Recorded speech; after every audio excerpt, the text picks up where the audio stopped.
Senhoras e senhores de todo o Brasil, eu saúdo a todos com a paz de Cristo. Como é que vocês estão? Todo mundo bem? Estamos aí para trazer notícias para vocês, rapidinho aqui, tá? O Mauro Cid, né, gente? Mauro Cid aí no inquérito da trama golpista, em um dos depoimentos, ele disse que Bolsonaro leu e alterou e manteve a prisão de Moraes, né, e novas eleições no decreto. Ninguém está entendendo o que está acontecendo aí com o Mauro Cid, né? Ele fala uma coisa, depois desfala, né? E está parecendo um menino. Ou fala uma coisa e mantém, ou eu sei lá, né, gente? Vamos lá, vamos trazer para vocês aqui. Eu peço a vocês aí que curta e compartilhe esse vídeo com mais pessoas, tá? Preste muita atenção nessa reportagem. Vamos lá, gente. O ex-braço direito de Jair Bolsonaro e hoje delator Mauro César Barbosa Cid contou à Polícia Federal que o ex-presidente recebeu o documento considerado o esboço do decreto golpista que anulava a eleição de 2022 e prendia todo mundo no Palácio do Alvorada. Bolsonaro, segundo o delator, abre aspas, leu e alterou as ordens, mantendo apenas a prisão do ministro Alexandre de Moraes e a realização de novas eleições devido à fraude no pleito. Fecha aspas. Relator dos processos contra Bolsonaro e aliados no Supremo Tribunal Federal, Moraes era o presidente do TSE em 2022. Mauro Cid, ou então ajudante de ordens do presidente e um dos principais articuladores da trama golpista, segundo a PF. Hoje, quinta-feira, o tenente-coronel presta mais um depoimento para a polícia em Brasília. Cid, lembrando, foi preso 2 vezes por ordem de Moraes. Uma delas por quebrar as regras do acordo e as medidas impostas pelo STF. Em sua delação, Cid contou que Bolsonaro recebeu depois o documento alterado no Alvorada e concordou com os termos ajustados e em seguida mandou chamar no mesmo dia os generais comandantes das forças. Quem está dizendo isso aqui é Mauro Cid, é o que ele disse à Polícia Federal na delação. Em relatório da PF sobre as descobertas da Operação Tempus Veritatis, que foi deflagrada em fevereiro deste ano, os policiais cruzaram análises de mensagens encontradas em celulares dos alvos, quebras de sigilos e outros dados dos inquéritos com os termos da delação de Mauro Cid. As conclusões foram de que em 19 de novembro ocorreu a apresentação do documento a Bolsonaro e depois, nos dias 7 e 9 de dezembro, aos militares. A gente está acompanhando trechos aí na tela desse inquérito da Polícia Federal sobre a delação de Mauro Cid. Em 19 de novembro de 2022 foi a data, né, em que o documento foi apresentado no Alvorada pelo assessor especial da presidência, Felipe Martins, e pelo advogado ao ex-presidente. Segundo Cid, ele recebeu e concordou com o pedido de ajustes. Abre aspas. Mauro Cid afirmou que o presidente Jair Bolsonaro leu o documento e anuiu apenas com a prisão do ministro Alexandre de Moraes e a convocação de novas eleições. O documento teria sido corrigido por Felipe Martins e apresentado novamente a Jair Bolsonaro em uma nova reunião. Fecha aspas. Cid revelou que era um documento que tinha várias páginas de considerandos que retratava as interferências do Poder Judiciário no Poder Executivo e, final, era um decreto que determinava diversas ordens que prendia todo mundo. A delação cita que, além de Moraes, o documento apresentado previa a prisão de Gilmar Mendes e outros. A delação registra o seguinte também, abre aspas, determinava também a prisão do então presidente do Senado, Rodrigo Pacheco, e de outras autoridades que de alguma forma se opunham ideologicamente ao ex-presidente. Fecha aspas. Pitoli, partes desses documentos que nós estamos exibindo foram revelados pela revista Veja, mas quem está trazendo essa informação aqui que eu tô colocando aqui na Hora Verde Brasil é o SBT News. A confissão de Mauro Cid é considerada incriminadora contra Bolsonaro para a Polícia Federal. A partir dela, os policiais buscaram provas nos materiais levantados nas investigações para comprovar tudo isso aí que foi dito. O ex-assessor de Bolsonaro, Felipe Martins, é a peça-chave nessa frente das investigações que tratam sobre o decreto presidencial que fecharia o TSE e anularia a vitória do presidente eleito, Luiz Inácio Lula da Silva. Além de apresentar o documento com a ajuda de um advogado e um pastor, ele corrigiu o decreto a pedido de Bolsonaro e o ajudou a apresentar aos comandantes das Forças Armadas de forma incompleta. Lembrando, Bolsonaro e outros 36 aliados foram indiciados pela Polícia Federal por tentativa de golpe e atentado violento à democracia e organização criminosa. Felipe Martins também está na lista. O laudo da PF comprovou sua vinculação com a criação desse documento e analisa se pede mais apurações. Pitoli. Então, entendi agora. Quando eles pegaram o celular do Mauro Cid, era para ver a questão da vacina, do comprovante. Entendi. Quando eles prenderam Felipe Martins e colocaram o cara 6 meses em cana, acusando que ele estava tentando fugir, ele não tinha tentado, era porque ele tinha... Entendi. Estou unindo algumas coisas aqui, Cláudio, e estou chegando à conclusão de que, poxa, era o cartão de vacina que eles buscavam mesmo, hein? Tá. O Felipe Martins tentou fugir do país, ele precisava ficar preso por isso. Entendi. Bom, está ficando cada vez mais claro que, na verdade, tudo que a gente está assistindo acontecer era porque, muito provavelmente, eu vou usar a frase que ontem o organizador do CIPEC na Hungria, me foge o nome dele agora, pobre cabecinha baldia, foge agora o nome do organizador do CIPEC na Hungria, puxa vida, enfim, ele diz o seguinte: olha, o comunismo prospera onde existem traidores da pátria. O comunismo prospera onde existem traidores da pátria. E qual é a leitura que eu faço dessa frase? Quando essa turminha começou, Mauro Cid, celular, joia, Felipe Martins, preso, quando eles começaram com essas ações, é porque muito provavelmente eles ainda, essa é uma análise, uma opinião, eles ainda não tinham acesso a todas essas informações e precisavam naquele momento chegar nos caras. Não, prende, depois a gente vê.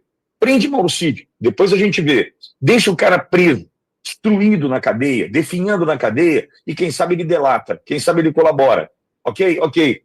Prende Felipe Martins, mas não tem motivo. Prende que a gente vai achar alguma coisa. E a gente começa a entender como se deu esse jogo.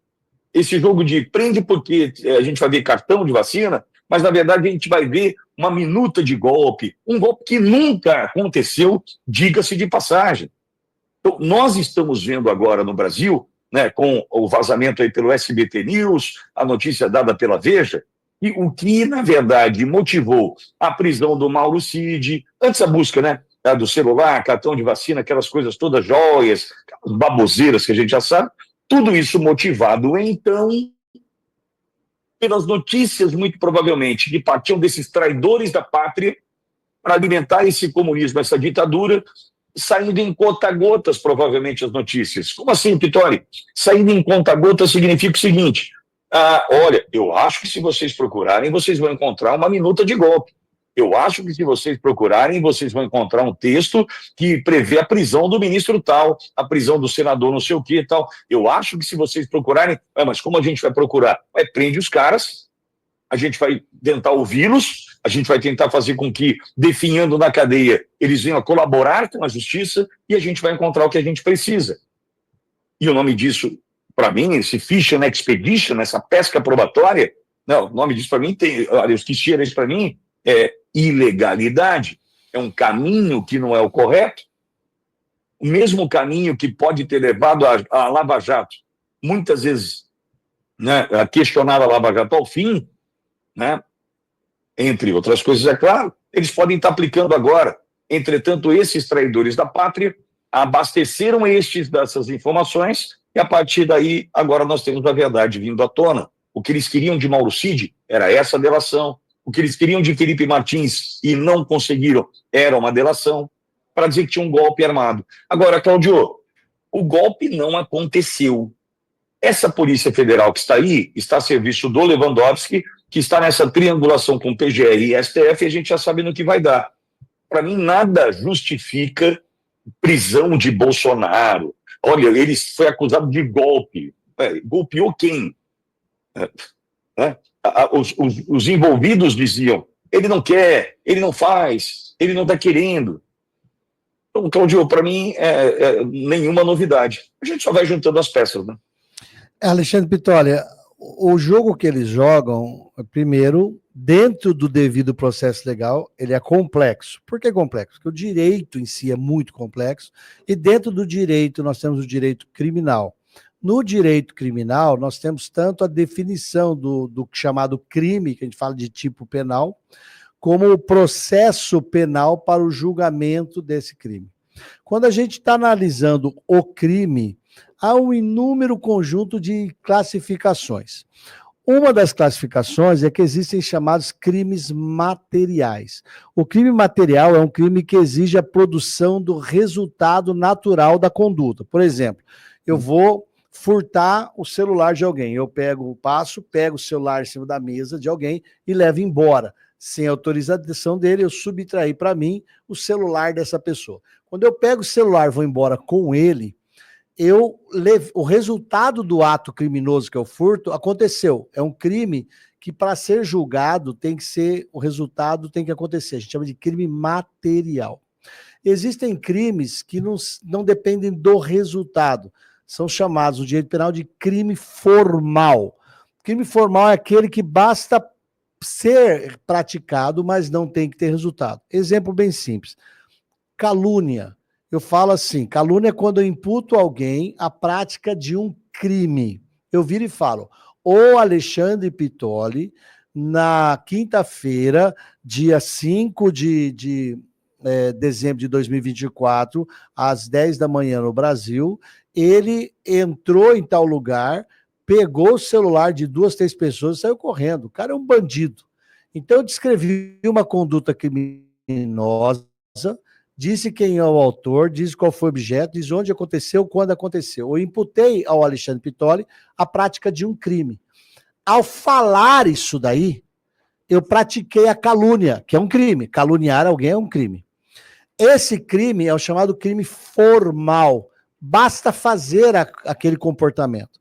Por que eu estou falando isso para você e para a audiência toda? Porque quando nós temos a lei 1079 de 1950, que trata dos crimes de responsabilidade do presidente da República, nós temos também os crimes de responsabilidade dos ministros do Supremo Tribunal Federal.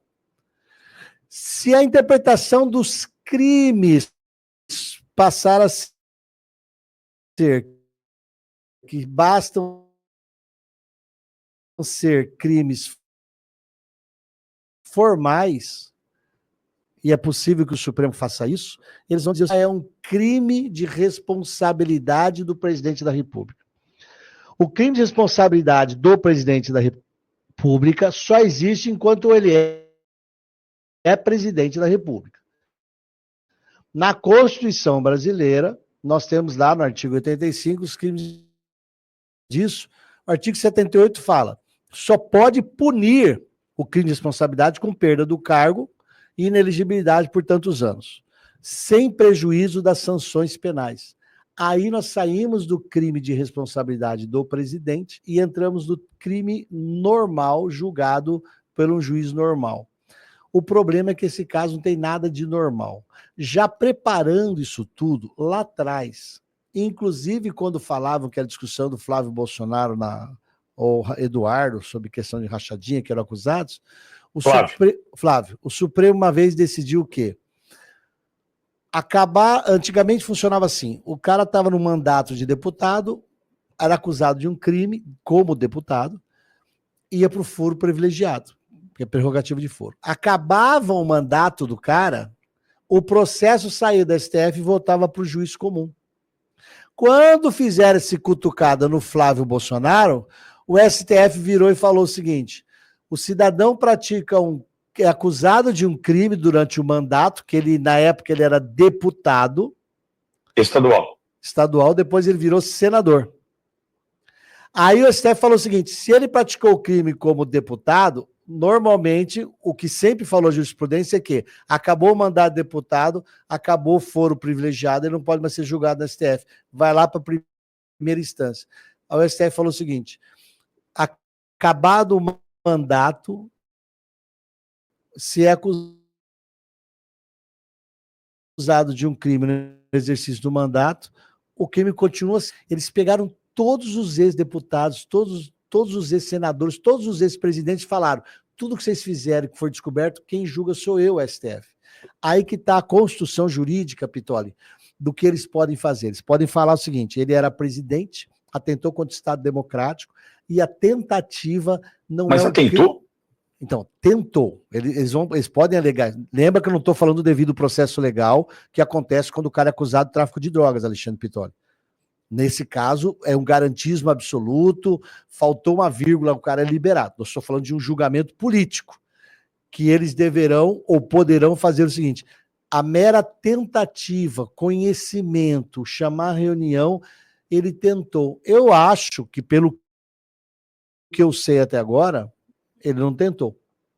E o que acabou de se apresentar na reportagem, que o João falou, quem está dizendo é a colaboração premiada do Mauro Cid, e o SBT News. A Veja e o SBT News. E eu falo, eu não sei se aquilo ali é verdade, se aquele inquérito é sigiloso, se aquele conteúdo é sigiloso, eu não sei se o que os caras estão fazendo não é uma folha de papel que escreveram um texto, botaram um carimbo de sigiloso, botaram uma atestada dizendo que é órgão federal, eu não sei se é falso ou verdadeiro esse documento. Óbvio que a gente sabe que quando é para atacar o Bolsonaro, vazam todas as informações. Tudo que era usado, foi usado para anular a Lava Jato, pode ser usado plenamente para anular tudo que estão fazendo hoje. Mas como quem decide estar na STF, sim, acabou o direito processual penal no Brasil, acabou o direito processual civil no Brasil, devido ao processo legal para questões políticas. Não duvidem que eles vão pegar esse conjunto de coisas, vão falar que é um crime formal, bastou ele pensar na possibilidade, não tentou nada, mas ele pensou, então nós vamos condená-lo. O caminho, Alexandre Pitoli, é o seguinte: o pavor da STF é a eleição de 2026, eleger somando os que estão lá, mais os que serão eleitos, é ter mais de 51 senadores. Se tiver mais 51 senadores conservadores de verdade, eles elegem o presidente do Senado. E 41, aí, Cláudio. Mais que 41, eles elegem o presidente do Senado. E aí eles chamam na próxima sessão pedido de impeachment do ministro Supremo. O presidente do Senado põe votação, a votação abre. A hora que admite a possibilidade de abrir o impeachment do ministro Supremo, esse ministro automaticamente é afastado por 180 dias. A única disputa que existe hoje no Brasil, quando a gente fala de voto impresso, que pode ser com contagem pública, que determina o artigo 37 da Constituição, a única briga que tem hoje no Brasil, na minha opinião, é como é que faz para impedir que os senadores e a direita elejam maioria em 2026.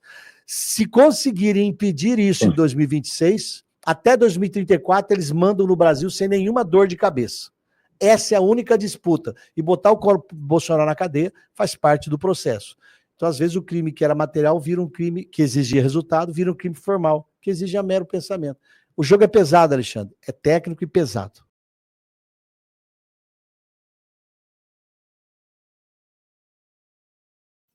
Estava desativado aqui o microfone. Eu faço uma pergunta a você que está do outro lado aí. Na sua opinião, vamos lá, gente, participar aqui. O Bolsonaro, ele pode ser preso, sim ou não? Coloque aqui nos comentários. Você que está do outro lado da tela aí. Vocês acham que o Bolsonaro ele pode ser preso? Com tudo isso que vem acontecendo, né? De algum jeito aí, parece, né? Parece, tá, gente? Estão tentando... manter ele inelegível de qualquer forma, né? Parece, me desculpa, tá? Eu falar isso aqui, né? E eu gostaria de saber a sua opinião. Aqui a gente respeita a sua opinião, né? O Bolsonaro, ele pode ser preso? Sim ou não, com tudo isso que está acontecendo? Mais uma vez, muito obrigado, tá? Pelo likezinho, por ter tirado um tempinho por nos assistir. Eu peço a você que está do outro lado, me ajude o canal a crescer, ele é pequenininho, ele não tem nem 100 inscritos, mas se você que está me assistindo se inscrever, tá? Você já está me ajudando bastante. Que o Senhor te abençoe aí gigantemente em todos os aspectos. Até a próxima, fiquem com Deus.